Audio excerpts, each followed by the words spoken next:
this might be useful for others that watch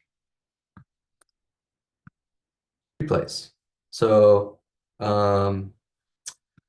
yes. What was I saying?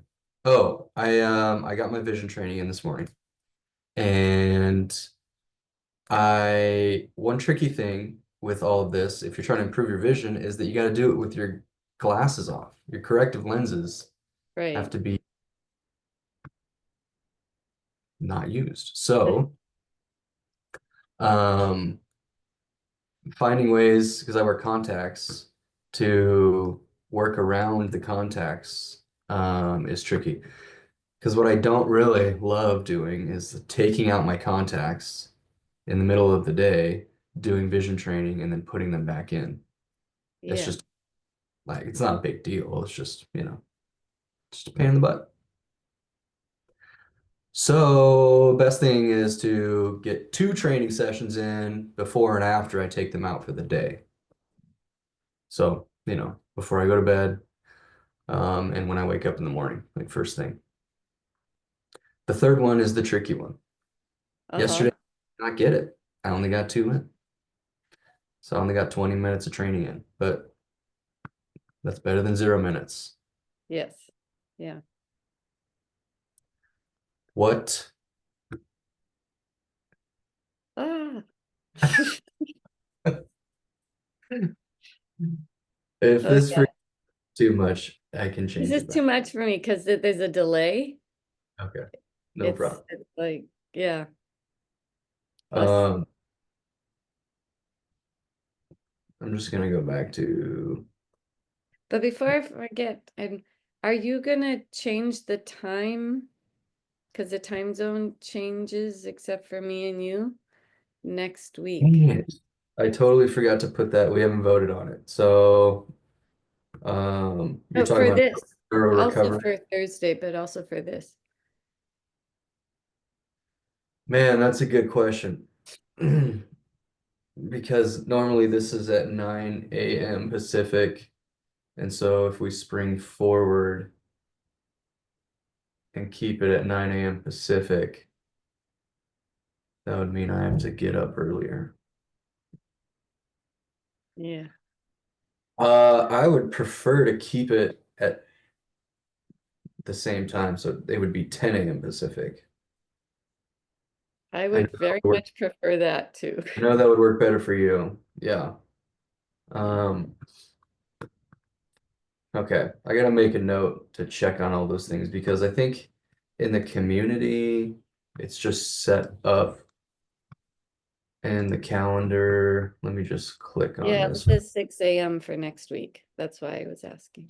It does, so it changes. Okay. Um, must have been I must have put it in there as Pacific. Pacific time zone. Yeah, I did. I'm gonna change it to Arizona somehow, maybe. America Phoenix.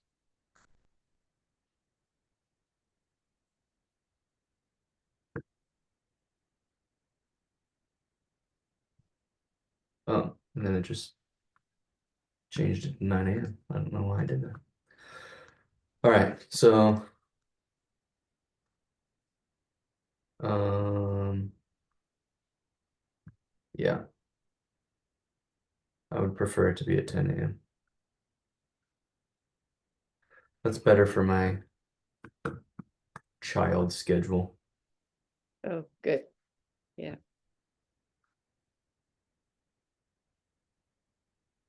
Oh, my other group is all set up. Phoenix time. Perfect. Okay. Thanks for the heads up. Got that changed. It will be at the same time. Well, For not the us. same time. The same time Okay. for us. Um, yeah. And then okay. And then what was I gonna put in the WhatsApp group? Oh, about changing the time also. To an hour later. Yeah. 2 hours later would even be better. Can we vote? Are you good at things? We can restart. Let me just look here. No, I couldn't do 2 hours later. I have an appointment at 11:30. I could do 1 hour or 90 minutes later. That's good. I'll put the, so right now it's at 8 a.m. Pacific. So we're looking at WhatsApp's not working for me right now. Needs to update or something.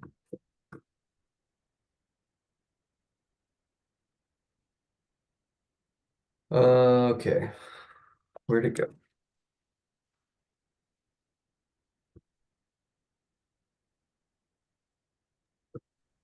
Brandon, I'm trying to get in on another device, so you'll see me coming.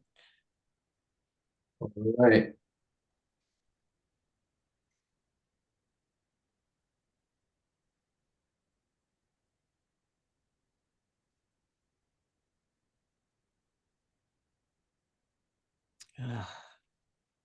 Oh, WhatsApp on your phone. Take a picture of the QR code. Ta-da. You want to pause the recording? As we We're back after a short delay. Um, I think I finished the thought on the vision training before Joe and Zoe jumped in. Zoe was here, but not here. And it was just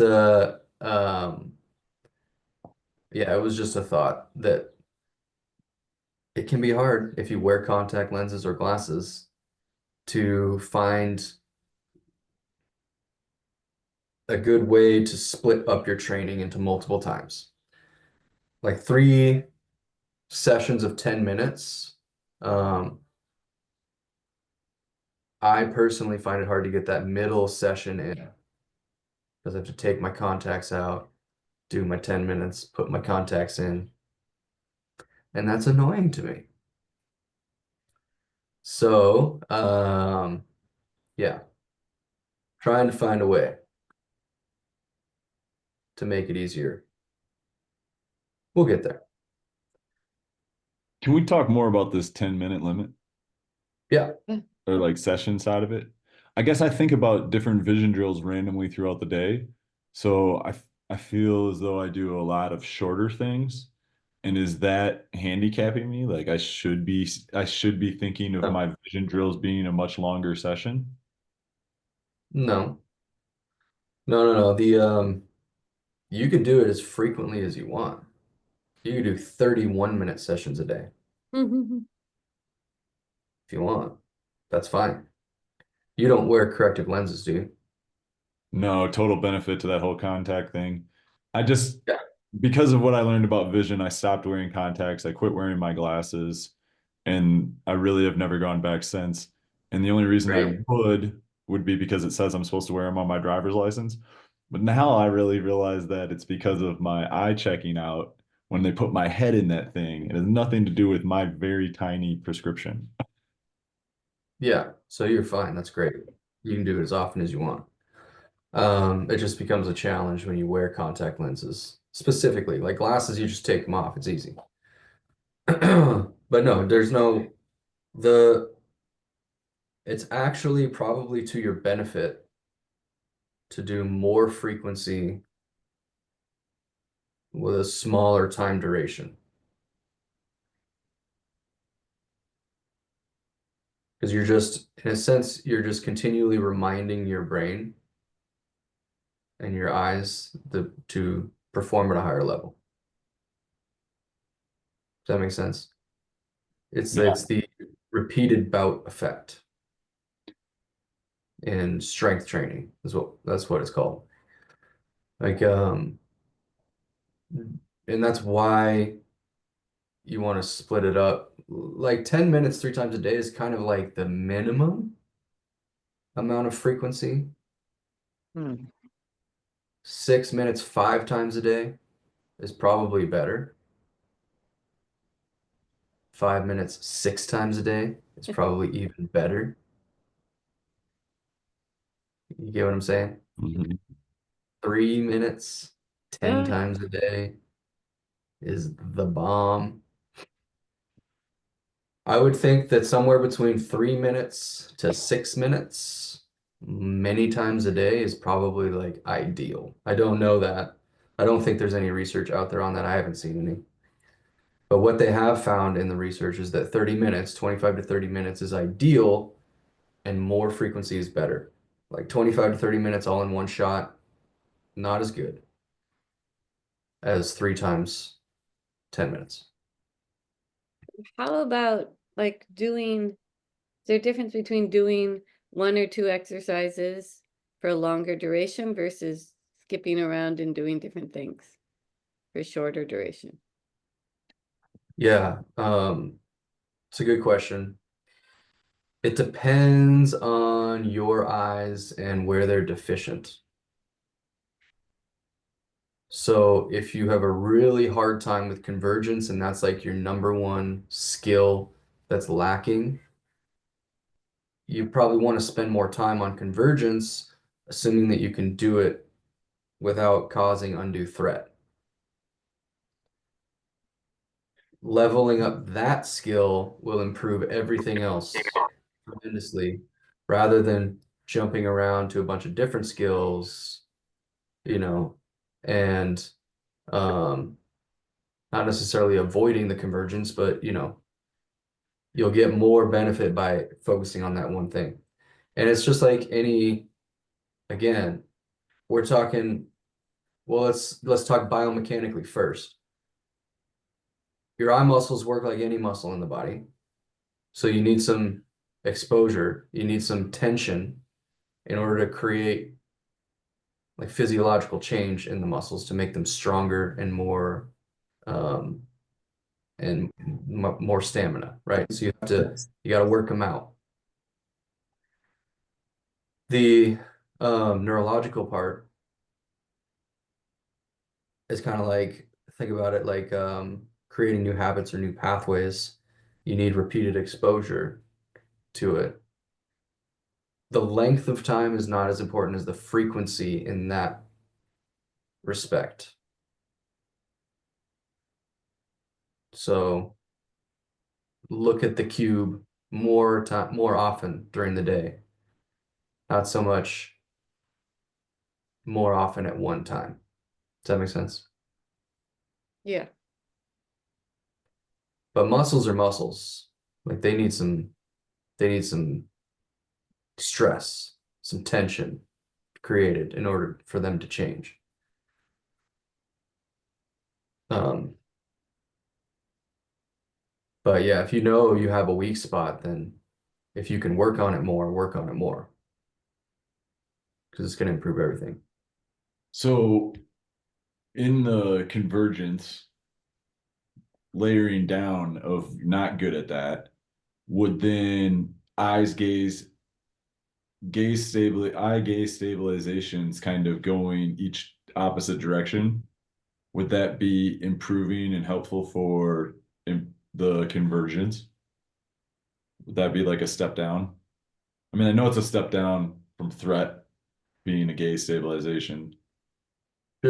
Should should be, yeah. On the movement complexity spectrum, an isometric hold is less complex, therefore less threatening than a smooth pursuit, which is what a convergence drill is. You're following a target in, but it's, they're different movements from the eyes. They're not conjugated. So anyway, that's irrelevant for this conversation. The gaze stabilization would be a step down. If you have trouble with pencil push-ups specifically and convergence specifically, and you want to step down to a gaze stabilization, start with just your normal gaze stabilization in neutral at the different points of the compass. And then what you can do to start improving your pencil push-up is start to move the target in. So maybe now I gaze stabilize here instead of out here. And I can still do it over here, here, in neutral, but I'm in more convergence here than I am out here. So you're still doing an isometric. You're not moving the thumb, you're holding it still. But it can be a progression up to finally doing a pencil push-up. Yeah, I'm definitely not playing with the target close enough. Okay.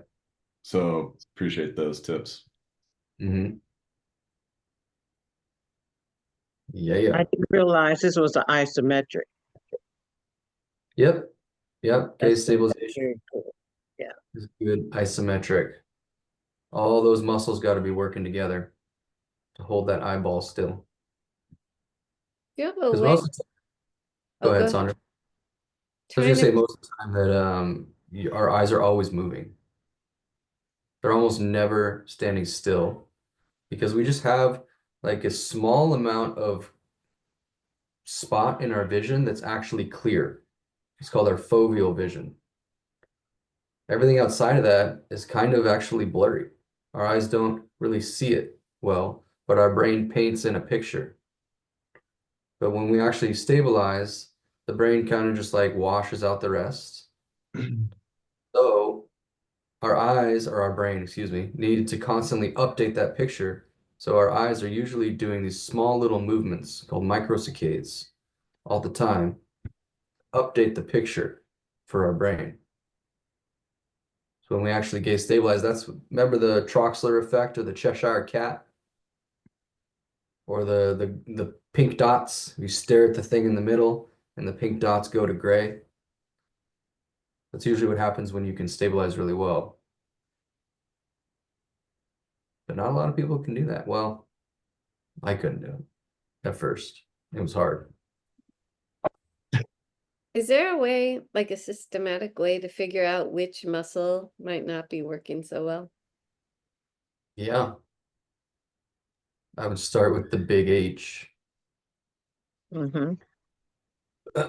Start with the big H and see if you see any kind of signs of threat. And you could pick out, specifically which muscle is having trouble. Well, at least it'll give you an idea, and then you can go test that muscle directly. Um, I, I with I like the pencil push up too, just because if one of their eyes, you see their one eye pop in one direction or another when if they struggle with it, which I feel like is pretty informative. it can be for one muscle as far as biomechanically, because there's only really one muscle that causes convergence, which is the medial rectus, right? The muscle. Let me see if I have the.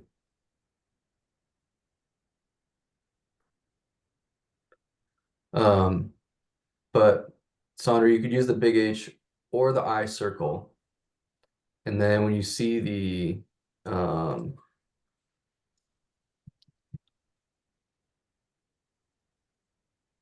little jerks or the skips or any kind of issue in um, the movement. Okay, Yeah. that's your first clue. And then you go to maybe a more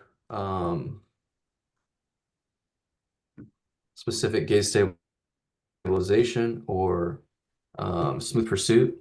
Okay, so here's the big H. Yeah. Start in the center here.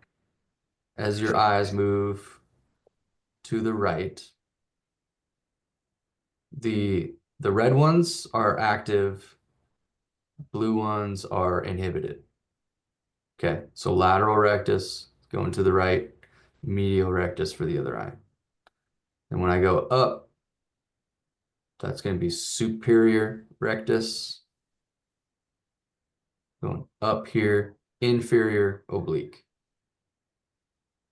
right? Because the inferior oblique has the mechanical advantage. Yep. Okay. So do the big H.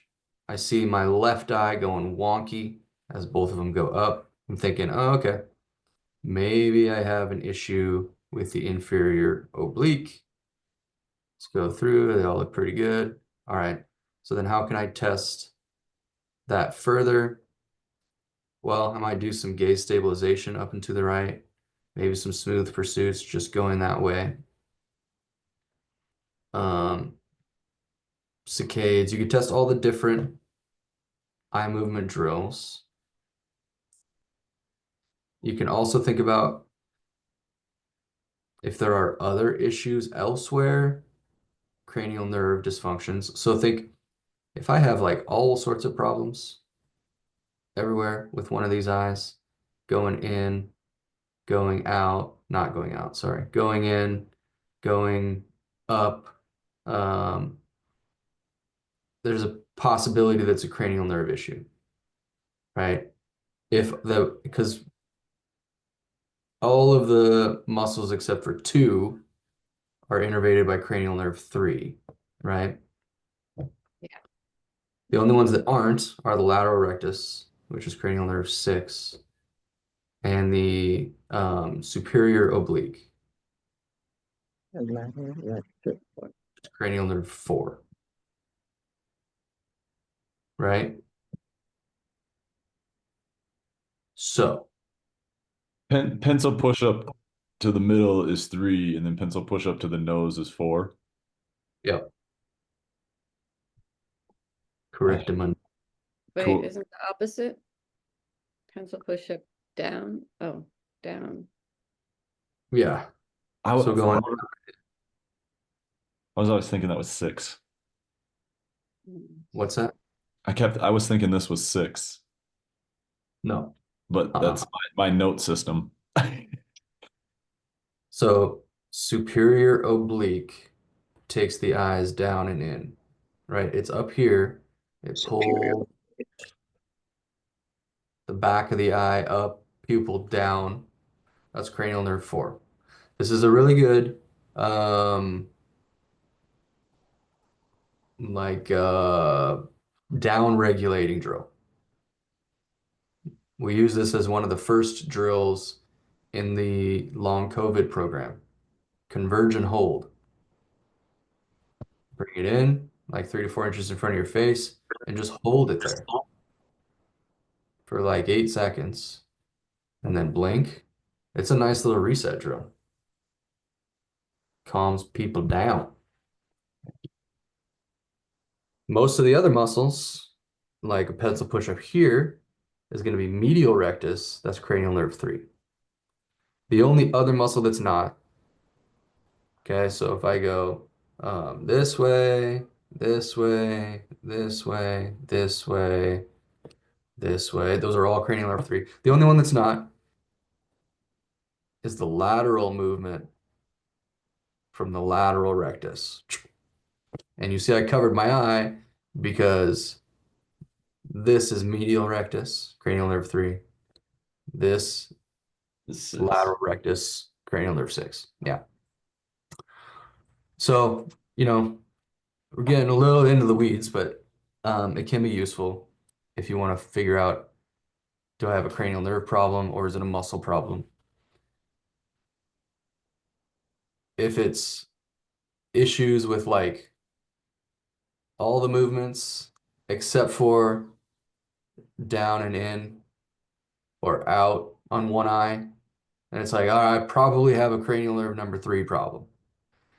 It's unlikely that I have a problem with every single muscle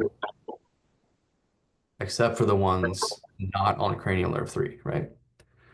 And the same thing if it's the reverse, if it's just a um, if it's just one muscle on that whole cranial nerve, then it's more likely that there's just an issue with that one muscle. Does that make sense? Yeah. Yeah, I it's can, so Okay. awesome. So, I found that if I video myself doing the eye circle or I watch my client doing it, once it gets down here, the eyes are almost closed, so I can't really see what the eye is doing. yeah. So you're asking what to do about it? Yes. Okay. Um, so I found that when I have people do this, a lot of people will do this. Do the circle, and they'll start like at midline, neutral here, and then they'll just go down, and they go all the way down, like to their knees. You can't see my eyes at all, can No. Nope. you? Not necessary to go that low. So I usually tell them, okay, I want you to take your hands as wide as your shoulders, put them right outside your ears, and then just make a circle that's that wide. Okay? That's all it needs to be. So it's that wide. That's all. Okay?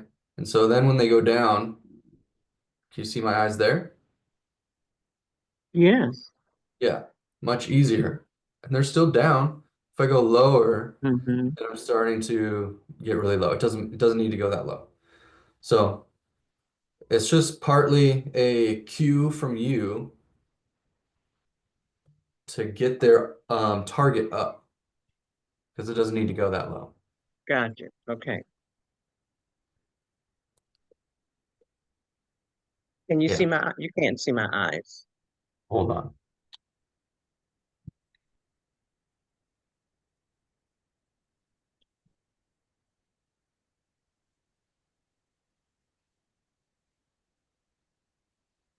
See your Did you see eyes them all the way around? just fine. Sure did. Thanks. A little tip, right? So, to all my neurotrainers out there, what did you guys see when Zoe did that? Uh-oh. I kind of was hoping she was going to do it again. Do it one more time, Zoe.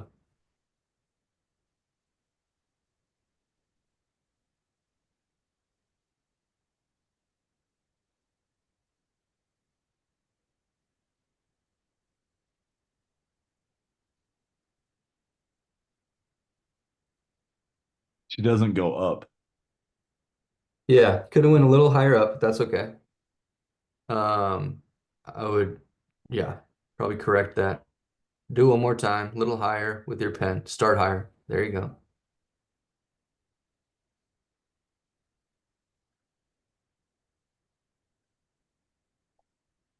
Even higher. There you go. There it is. Okay. More threaten her right eye than her left. I see like Uh, what was that, Sandra? a kind of cheek quadrant of the right side. Yeah. Seems to be more tension. Yeah, I didn't really delineate between the eyes, but when she was on her right side, it was almost like I don't know, I'm scared of it. I don't know what's going on over there. Yeah. So there's some threat going on your right side, especially the upper quadrant of that right side. Okay. Right upper quadrant. And so then I would do gaze stabilizations to the right. Oh, I'm sorry, your left upper quadrant. Yeah, okay. That makes more sense to me. My right, your left. Okay, okay, say it again, please. So the left upper Mm-hmm. quadrant of your circle, there's some threat there. Kind of like Left back. upper. Mhm. It was gonna zap you. Okay, So you would, yeah, the process would maybe we start with some gaze stabilization over there, then try some smooth pursuits. Um, you could try some saccades in that area, and you're just using your reassessment to figure out, where Where does my nervous system want me to start training? If all of those go badly, you might not train there at all for a minute, and you might go somewhere else. And I thought when you did it, I thought I saw the threat more in your right eye, not wanting to keep looking that direction versus your left. So I don't know if you practice closing your one eye versus the other eye in your assessment drills too. So I would do this and then do the circles. Well, you just do the gaze stabilization up and left with your eye. So it covered my right eye and then gaze stabilization, like, or cover your left eye. It was your right eye that seemed like it was struggling. All struggling with rights and lefts. I know it's backwards for me. Uh, Cover my left eye and And stabilization to my right. your left. No, to your left. That yes. that same quadrant, the same area where you have the threat is the upper left. So Upper this left. way, your right eye is looking across your body. But here, watch me. Thank you. No, that's what I thought.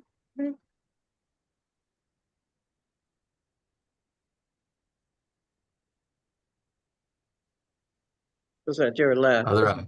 There Yeah, you go. go. mirror me. Mirror me. Other side, though. Keep your finger on Yeah. the other side. I'm your mirror. Imagine I'm your mirror.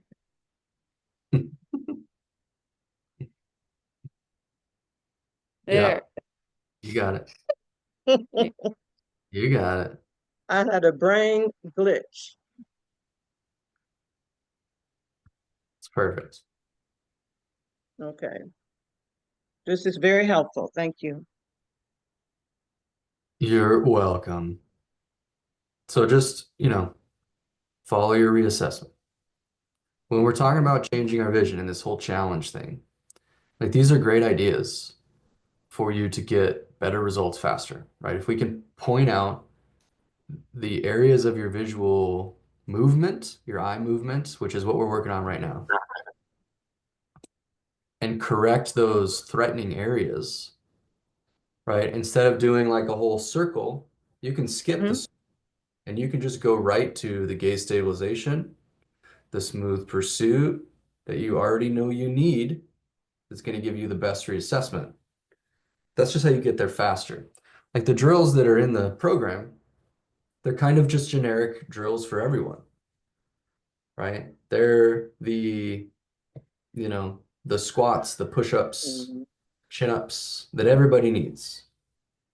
But if I know where your deficiencies specifically lie, then we can make it a much more detailed program to get you better results.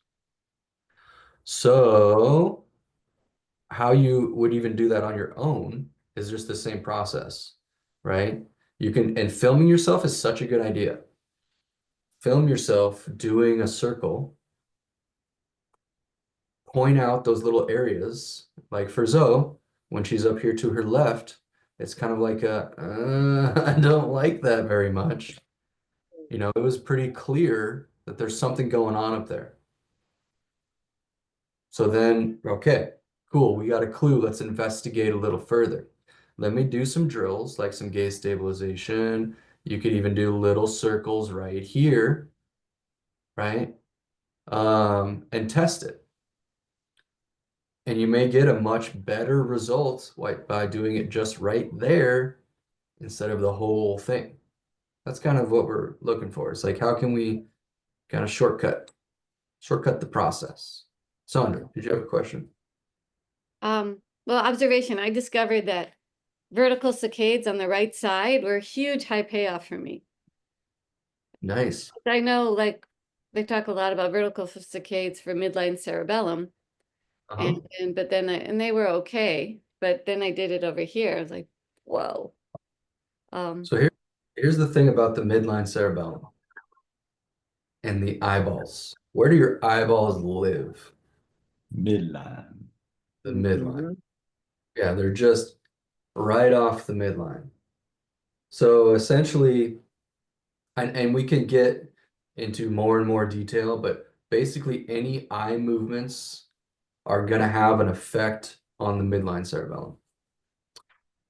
You can have a more pronounced effect by doing them vertical in the like straight up midline of the body, but you're still going to get a big midline effect, even if you move it just a little bit off to one side. So what prompted you to move a vertical saccade off to the side like that? Just because I'm finding the saccades to the right, I'm finding a huge difference in left and right when I do, and smooth pursuits as well. Like it's just Okay. really pronounced difference in the different sides. So I've been exploring Nice. that. And I was like, Cool. let's just try it. Yeah, really. Because I kept hearing like vertical saccades are good for midline cerebellum, and I was surprised that for me they didn't really get a good result. I was like, because I know I need that. So I was like, well, just experiment, and that's what I came up with. Brilliant. And for anybody out there listening or watching, if you have scoliosis, your midline is not midline. You don't have a midline. Yeah. No, you do. You do, but it's skewed a bit. So thinking that like midline is like midline for someone with scoliosis, it may not be the case that your best results happen in like the true midline, because your true midline could be shifted.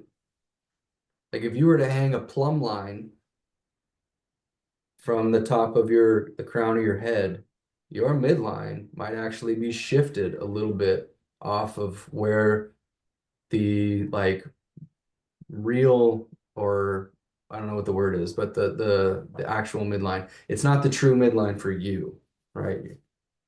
So don't always think that midline is like right where my nose is. It might not be. It might be here.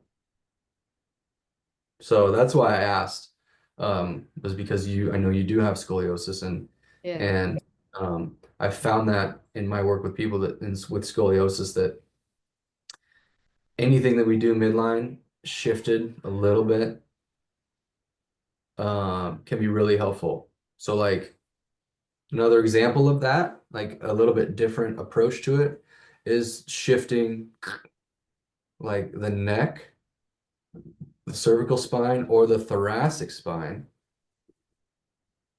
and then doing midline drills. Kind of like you're trying to get your spine back to what the normal midline should be, and then doing some midline drills can be really helpful. Or if you're just in like your normal posture, maybe shifting the midline like you did. So that works for visual drills and vestibular drills. They both have a lot of midline input. Regardless, we can make it more specific and precise, but you're going to get some midline either way. That's genius. And a really good, another little variation. I was curious with Zoe. I don't know. Did any of you else also see a little threat on the bottom right? Like I here. missed it. I don't know, because then that made me wonder about the diagonal. Mm. So do you have a cerebellum deficit? Yes. That is the correct answer, yes. Because basically everyone I've ever spoken to does, Okay. even if it's just a little bit. But do you remember or know which side it is? Okay.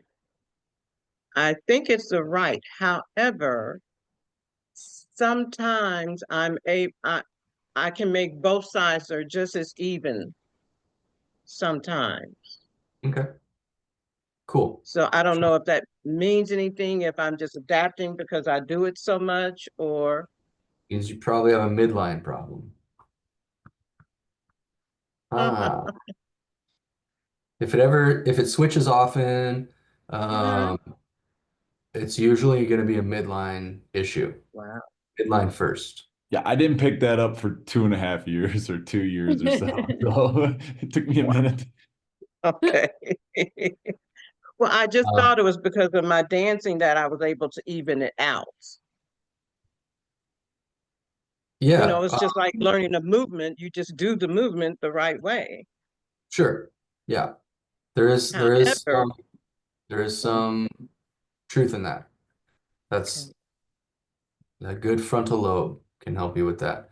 But you need a good strong cerebellum to help coordinate the movement. So you're not like shaky and stuff. But by doing the movements on both sides, you're going to give some activation to this midline and then it moves out to the sides. So anyway, um, that's okay. The the reason I asked is because you can do specific eye movements to activate one side or the other. And if you remember in the mentorship in Q3, we go through like the so Joan Seaman had the best analogy for this, and it's the sword. Okay. So Mhm. here's how it goes. If you want to activate your I'm gonna do my left because that's where my deficit is. There's because of how the VOR works, the vestibulo-ocular reflex, we can match up the eye movements. So if I want to activate my left side cerebellum, we know that the left side canals go with the left side cerebellum in the vestibular system. So if I activate my left horizontal canal, my eyes go to the right. So a right side smooth pursuit would activate my left cerebellum. If I want to get the left posterior canal, I go up and left, my eyes go down and right. So a down and right smooth pursuit would activate it. If I activate the anterior, my head goes down and right, my eyes go up and left. Okay? So a smooth pursuit, up and left, down and right, and to the right would all activate the left side cerebellum. So here's the sword. I want to activate my left cerebellum with smooth pursuits. I'm going to take the sword from my left hand, Mhm. unsheath the sword, okay, from lower right to upper left, and then I chop the head. Okay, it's brilliant. So smooth pursuit would be down and right to up and left and out to the right. Take out the sword, chop the head. Wow. Isn't that awesome? Yeah, Joe, Yeah, I won't forget that one. so you Joan use is a wizard. you use the hand of your deficit. Yep, same side hand. Yeah, Left side cerebellum, left arm reaches across, sword, chop. Awesome. So if you mm, know what side your cerebellum deficit is, that's a shortcut way to get to Mhm. the smooth pursuits that might be really helpful for you. Okay. And we So have information about the midline somewhere. um wait, I'm midline confused. cerebellum would be anything in the midline. Q3 material around the cerebellum is when we talk about the different parts of the cerebellum, like from the midline to the outer parts of it. Don't ask me Yes, $10,000 words that describe each part of the cerebellum. right. The vestibulo-nocular. Show off. No, it's not correct. The flacculus, right? And then There not, it is. all right. I recognize that word. Um, Hey, so I'm yeah, confused. in your Q3 stuff in the mentorship, you can go deeper on that. I will. In here for this challenge, like if you want to activate your midline cerebellum with vision drills, just do vision drills in the midline. Okay. Simple. Smooth pursuits and saccades, Near far is going to be great midline activation when it's right in neutral, right? You got your close target and Mm-hmm. your far target, back and forth. Great. Any of your pencil push-ups or convergence charts? Great midline drill. Okay. It was exciting for you to share that the foveal is really the only part of the eye that focuses, because a lot of times I can be out, if it's a little cloudy, things are blurry to me. I can see, they're blurry. So Yeah. I needed this information. Good. Morning sunshine. Okay. And then when we're Yeah. outside in the morning sun with the UV light from blue to red, um, like Dr. Jack Cruz is blaming all of the blue light that exists in the world on like the nearsightedness and the foveal visions that people are having is we're not getting the right spectrum for our biophotons in our eyes. Total side note, but I just learned this yesterday. Um, and it was awesome. And I don't know if you guys feel about a guy named Gary Brecka, but I don't really like him.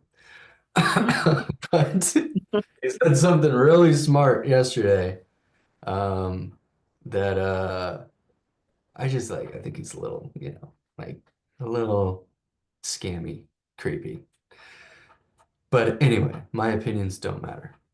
The the information is what matters, and it was good information that I actually looked into.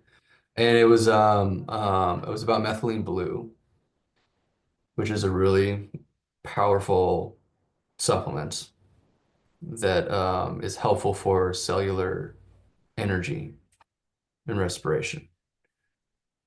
Very important stuff.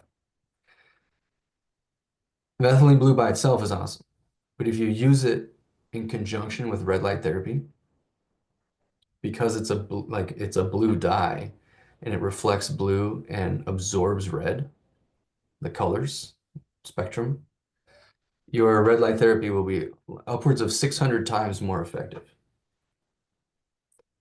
So huge, huge for recovery, wound healing, for mitochondrial function and energy production. If you do this by taking some methylene blue before you do your red light therapy, um, just be sure that you get some fuel afterward. Because holy cow, strong stuff. What's up, Joe? The light is fuel in and of itself, Yeah, but right? it costs fuel to make the energy, right? Like it's costly. I don't know. It's been interesting. Like, because Matt first brought that to my attention about the fuel with red light, and then like playing on the metabolic side of it, it just, I don't know, seems really interesting to me in terms of flexing your ability to do the fat side of it versus like rescuing yourself with sugar. Yeah, I mean, you don't do it right away. You're supposed to wait like 20, 30 minutes before you refuel, at least in my experience, and what I've read and learned. But it's that, I mean, it's, And you it's not one of those supplements that you use every day. Methylene blue. know, I do it Some people 20 on the times. internet think that though. I do it 20 times a day.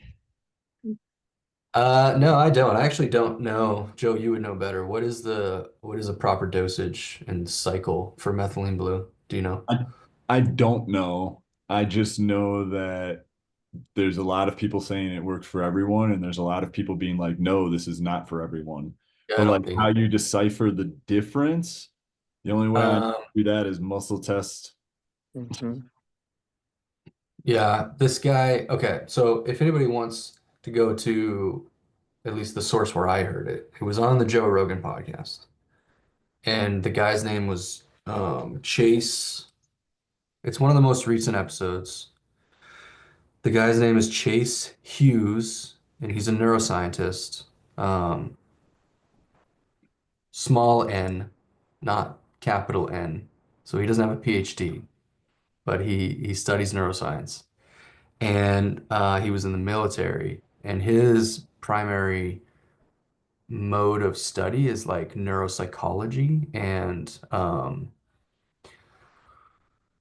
yeah, he talks a lot about hypnosis and mind control and some really fascinating topics that are separate. But early on in the episode, he talks about methylene blue and his own research and deep dives into it.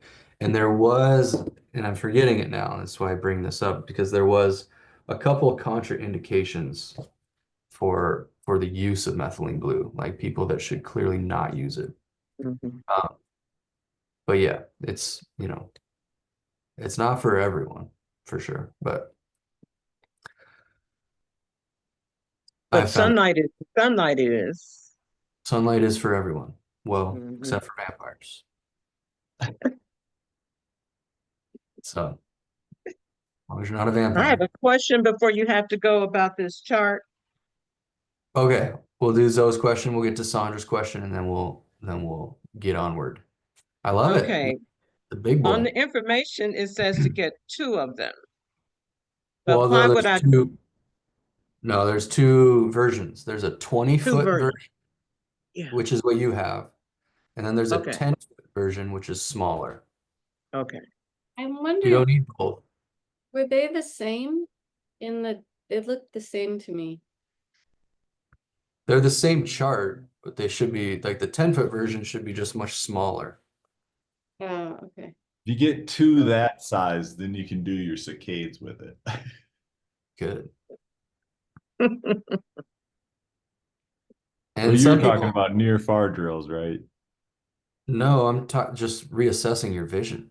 Like that's the vision chart you find in your doctor's office. So testing it at 20 feet, like what's the lowest line I can read Mm. clearly? And then you reassess that every week to know that your vision is actually improving instead And of then you having to move go to the eye 10 foot. doctor. Hmm. And then you You move can to the assess 10 foot. either of them. Mhm. They're the same. They're going to give you the same assessment result, right? Like the 10-foot version is just a smaller version. So if my vision is 20/20, I should be able to read the same line at 20 feet as I do at 10 feet. Does that make sense? Does make sense. I appreciate you guys. Got to jump. All right, see you, Joe. Sandra. Back to the cerebellum and the diagonal and the sword, because it seems opposite for me. So could that be like a canal issue then? But canals are also related to cerebellum. Because I have a right Yeah, cerebellum, yeah. right? Um, Yeah. but then if I do smooth pursuits to the right, that's a much better result than if I do to the left. Okay. Just on that one or each one of the diagonals as well? So I think I can try. Yeah, I think that diagonal is better for me than this diagonal. Yeah, it Mhm. Just a little bit. Mhm. is. Yeah, so that could be more of possibly in like an eye muscle issue Hmm, than strictly a cerebellum issue. okay. Uh, could be an eye muscle issue, possibly with some cranial nerves going on, but I would look more at the eye muscles themselves.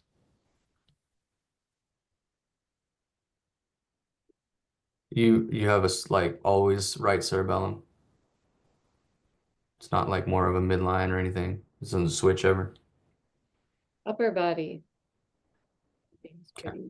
pretty, yeah, lower body seems different, but that might be for other reasons Okay. towards the end, so maybe it can go another time. Yeah, remember, like, when we're looking at brain patterns, again, they're shortcuts. Yeah, When we find a nice clean pattern and we can activate it and improves things, great. But sometimes, it doesn't match up exactly, so we got to go a little deeper and kind of suss out the specific movements at a system level. So, yeah, I would think more of it's more of a muscle, possibly muscle strength or mapping issue than a full-on like cerebellum issue. Cool. All right. Thank I gotta thank- run. yeah, Thank you. Ready to teach some more See vision you, today, Sandra. mentorship. So, um, Oh, you guys have any more questions and stuff? Throw them in the community, will do. and we'll keep rocking and rolling. Thank you. Building better eyeballs. Yes. Woo. See you guys. Bye.